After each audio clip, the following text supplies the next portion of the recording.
চারিদিকে যখন ঈদ আনন্দ, বর্ণিল পোশাকে মানুষের ঘোরাফেরা আর ভালো ভালো খাওয়া দাওয়া, তখন কেমন কাটছে এই বেদেপল্লীর বাসিন্দাদের?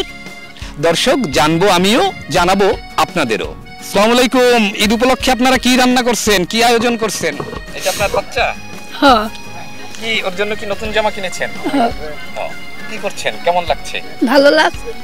কি কি রান্না করছেন আজকে? হাঁস রান্না করছি। হাঁস রান্না করছেন। আমরা আরো একজন বাসিন্দার সাথে কথা বলবো। আসসালামু আলাইকুম। জি ওয়ালাইকুম আসসালাম। ঈদে কি আয়োজন আপনার? ভাই ঈদে ভাই হাঁস, কেউ পেটি হাঁস, কেউ রাজহাঁস রানছে, ইনশাআল্লাহ যাদের যেরকম তৌফিক সেই সেরকম রানছে। মোট 14টি পরিবার, 14টি পরিবারেই আসলে প্রত্যেক ঘরে ঘরেই ঈদের আনন্দ, যার যা সামর্থ্য আছে সেই সামর্থ্য থেকেই কিন্তু ঈদ আনন্দ সবাই ভাগাভাগি করে নিচ্ছেন। এই 14টি খুপরির ঘর, এই খুপরির ঘরে ঘরেই কিন্তু এখানে এই বাসিন্দারা থাকছেন। ঝালকাঠি শহরের গাবখান নদীর পারে এই যে বেদে সম্প্রদায়ের লোকরা অস্থায়ী সময়ের জন্য বসতি গড়েছেন। ঈদ উৎসবের দিনও তারা এখানে রয়েছেন। এবার কথা বলবো আর একজন বাসিন্দার সাথে, জানবো এই ঈদ উৎসবে তাদের কি আয়োজন, কেমন চলছে।